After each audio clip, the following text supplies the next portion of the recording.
इन सभी धर्मों को समझने के बाद अब हम इस काल की इस धर्मों से प्रभावित स्थापत्य कला की ओर जरा चलें। जैसा हमने जाना है कि वैष्णव धर्म में विष्णु के 10 अवतार माने गए। इन 10 अवतारों की परंपरा को लेकर अच्छी मात्रा में मंदिरों के निर्माण हुए। एक बात और बड़ी अच्छी हुई कि क्षेत्रीय लोकल स्तर पर भी जो धार्मिक परंपराएं थी, धार्मिक जो क्षेत्रीय स्तर पर थी, उसे भी वैष्णवी परंपरा का हिस्सा मानते हुए से स्वीकार कर लिया गया, जिससे इसकी मूर्ति कला और इसकी स्थापत्य कला में 4 चांद लग गए।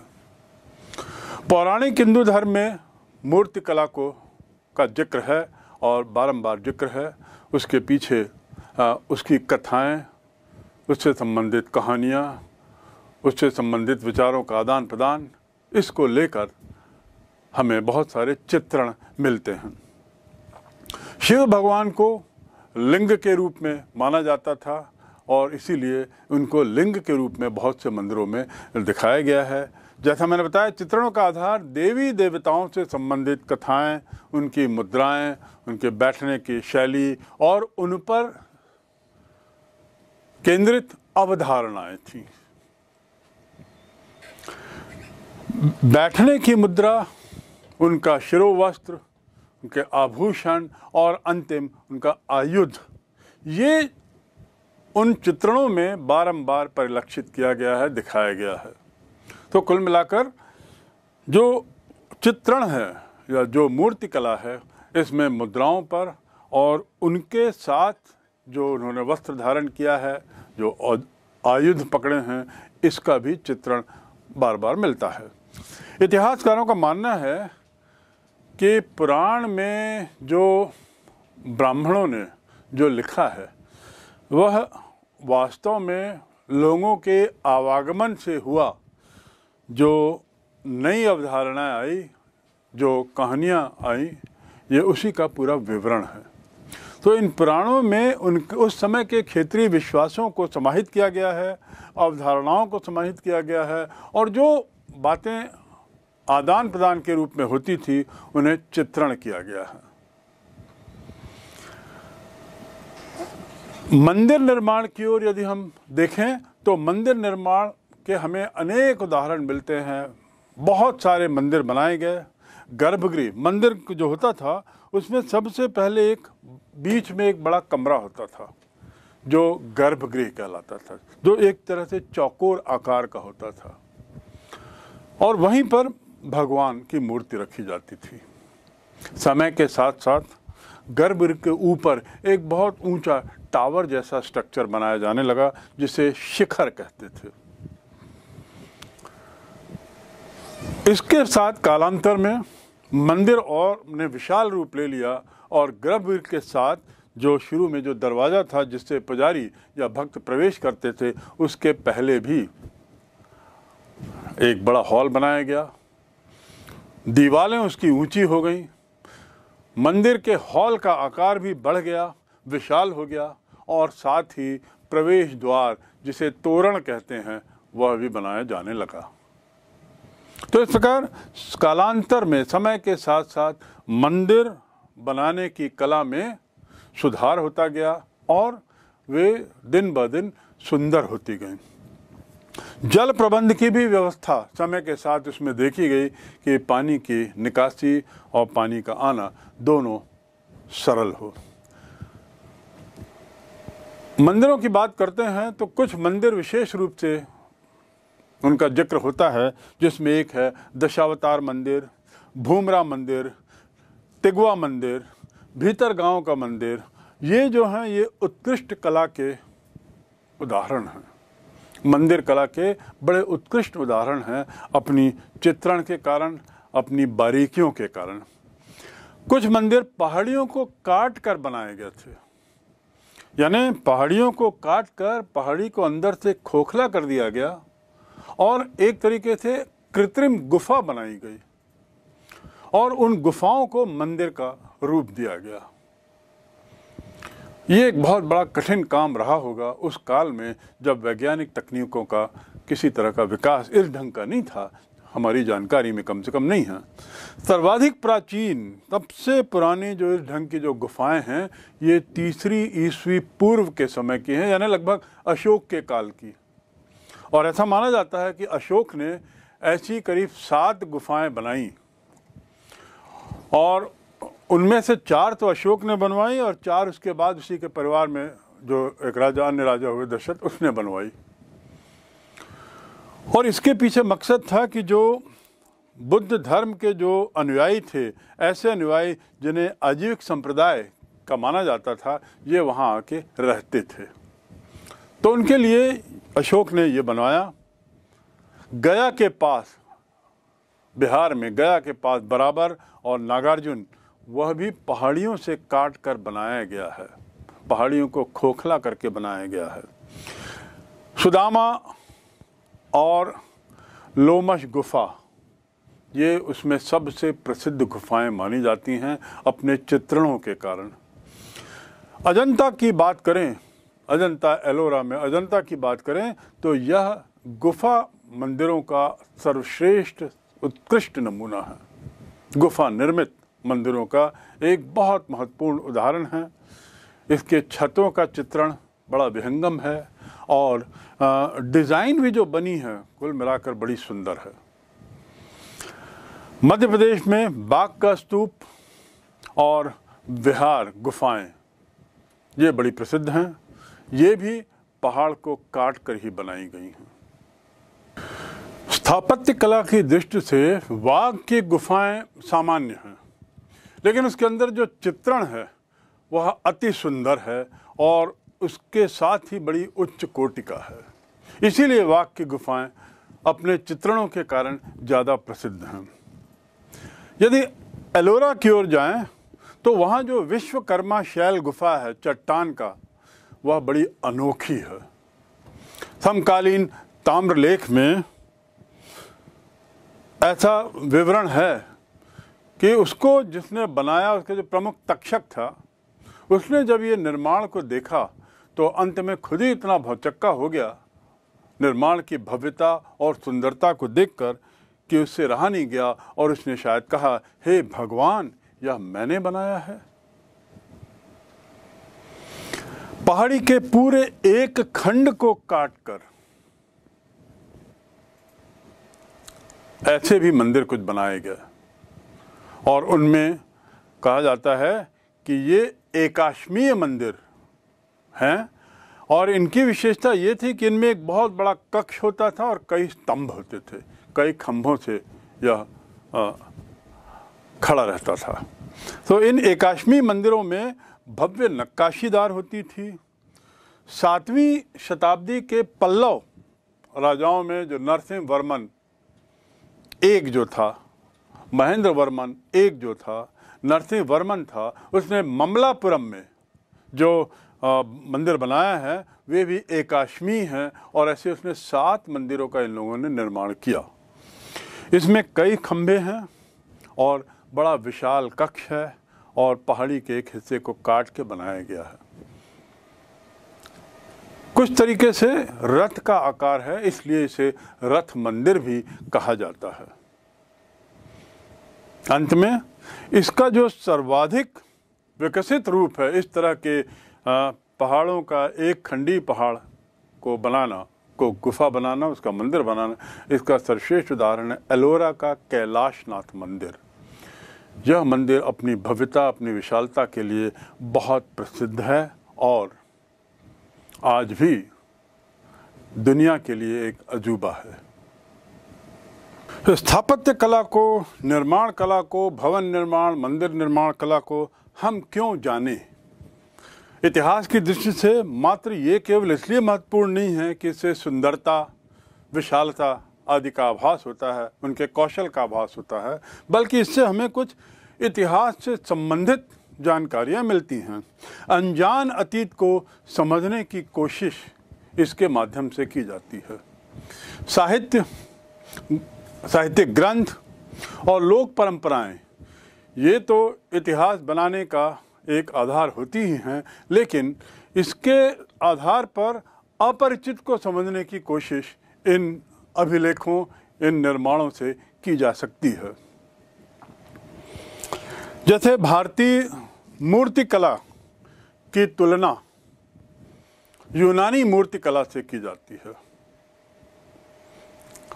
कारण यूनानी मूर्तिकला भारतीय मूर्तिकला के पूर्व की ज़्यादा प्रचलित, ज़्यादा विस्तारित कला थी, और इसलिए यूनानी इतिहासकार, उनके लिए संभव है, सरल है कि भारतीय मूर्तियों को, भारतीय मंदिरों को देखकर कुछ आभास लगा सकें कि वे मूर्तियां क्या कहना चाहती हैं। अफगानिस्तान, पेशावर और ऐसे उत्तर पश्चिम भारत में जो मूर्तियां मिली हैं, उसमें यूनानी कला का पुट मिलता है। और इस प्रकार कहने का तात्पर्य यह है कि हम इसके माध्यम से अनजान से जानने की कोशिश करते हैं। लिखित और दिखने यानी साहित्य और जो दिख रहा है मूर्तियों में, इसके बीच में यदि तालमेल ना हो तो समस्या खड़ी हो जाती है और कुछ निष्कर्ष निकल नहीं पाता, बल्कि शायद इसके कारण स्थिति और बिगड़ जाती है इतिहास को समझने की। और यही हाल है वहाँ के महाबलीपुरम में जो एक विशाल चट्टान मिली है, उसमें जो दृश्य उकेरा गया है, उसके बारे में इतिहासकार एक मत नहीं है। स्तूप जिसका जिक्र हमने बारंबार पढ़ा, ये 8 भागों में इनकी अस्थियां गौतम बुद्ध की बांटी गई और इन 8 भागों में उनकी अस्थियों के अवशेष को यहाँ वहाँ रखा गया। स्तूप की शुरुआत वहाँ से ही। वैसे स्तूप का पहला जिक्र हमें ऋग्वेद में भी मिलता है, जहाँ पर वह अग्नि का जो उठती हुई ज्वाला है, उसके लिए स्तूप शब्द का उपयोग हुआ है। संभवतः यहाँ भी स्तूप का वही तात्पर्य था जहाँ मृतक के दाह के लिए स्तूप बनाया गया। ये जो दाह संस्कार होता है, उसमें एक प्रतीक चिन्ह के रूप में स्तूप छोड़ दिए जाते थे, स्तूप बना दिए जाते थे। ऐसी संभावना, ऐसा कहा जाता है कि शायद सम्राट अशोक ने ऐसे 84,000 स्तूपों का निर्माण किया, लेकिन निश्चित रूप से ये अतिशयोक्ति है। वेनसांग जो चाइनीज ट्रैवलर उस समय भारत आया, उसने सारनाथ, कपिलवस्तु, वाराणसी, प्रयाग और ऐसी अन्य जगहों पर, कौशाम्बी, ऐसी जगहों पे देखे गए स्तूपों का उल्लेख किया है। तो निश्चित है कि स्तूप उस समय अच्छी संख्या में थे, लेकिन 84,000 संख्या थोड़ा मन में शंका पैदा करती है। जो स्तूप का जो निर्माण होता था वह मूलतः दान, धर्म दान के पैसे से होता था, और दान सभी के द्वारा दिया जाता था, चाहे वे राजा हों, व्यापारी हों, व्यवसायी हों, महिलाएं हों, भिक्षु आदि भी दान करते थे। और इस दान का जो विवरण है यह कई स्तूपों में दिख जाता है। उदाहरण के लिए सांची के स्तूप जो हैं, सांची के स्तूप का जो द्वार है, उस द्वार से स्पष्ट होता है कि हाथी दांत बनाने वाले जो शिल्पी थे वहाँ के, उस क्षेत्र के लोगों ने पैसा दान करके धन एकत्र किया और उससे वह बनाया। तो इस प्रकार एक जानकारी भी हमको इस तरह की स्तूप के माध्यम से मिलती है। 3 प्रकार के स्तूप मूलतः होते हैं। एक शारीरिक, यानी ऐसे स्तूप जहाँ पे बुद्ध के शरीर के अवशेष संभावित रूप से रखे गए हैं। शारीरिक स्तूप वे हैं जहाँ बुद्ध के शायद नख या केश या आदि उनके प्रतीक चिन्ह के रूप में वहाँ रखे गए हैं। दूसरा है परिभौतिक। परिभौतिक यानी बुद्ध, गौतम बुद्ध के द्वारा जो उपयोग किए गए कुछ सामान हैं, उसके प्रतीक के रूप में वहाँ पर स्तूप में कुछ चिन्ह रखा गया है, जैसे आसन हो, चरण पादुका हो, या उसके अलावा पात्र हो, बर्तन हो, जिसका संभवतः गौतम बुद्ध ने उपयोग किया। ये कहलाता है परिभौतिक।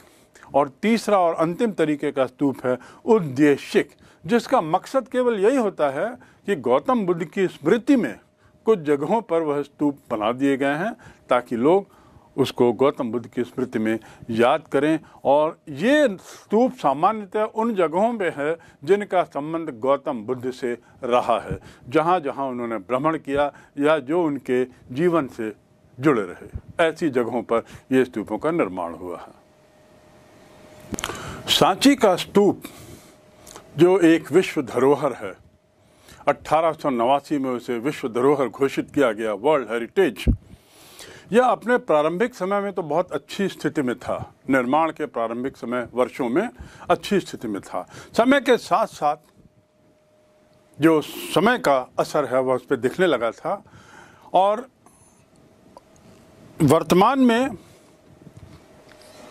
जो सांची का स्तूप है वह विदिशा से करीब, रायसेन से करीब 25 किलोमीटर दूर विदिशा मध्य प्रदेश में स्थित है। यह स्तूप बच कैसे गया? जब 84,000 स्तूपों की बात हुई है और इसमें बहुत कम स्तूप का उल्लेख वैनसांग ने किया है, तो बाकी स्तूप का क्या हश हुआ होगा? और सांची का स्तूप आज बच कैसे गया, थोड़ी सी इसकी जानकारी आपके लिए ज़रूरी है। और इसको बचने का, बचाने का, बनाए रखने का सारा श्रेय जो जाता है वो मूलतः मेजर कॉल को जाता है, जो अंग्रेजी सेना में एक अधिकारी थे।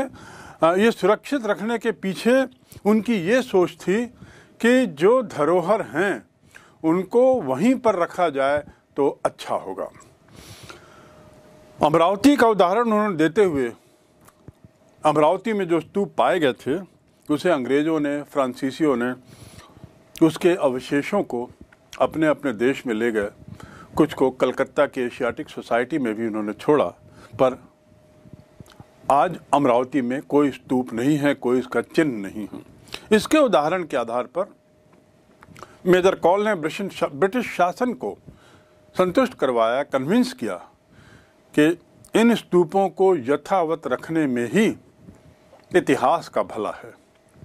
और उनकी इन बातों से अंग्रेज संतुष्ट हो गए और उन्होंने सांची के स्तूप को मात्र छुआ ही नहीं बल्कि उसके उद्धार के लिए कुछ प्रयास भी किए।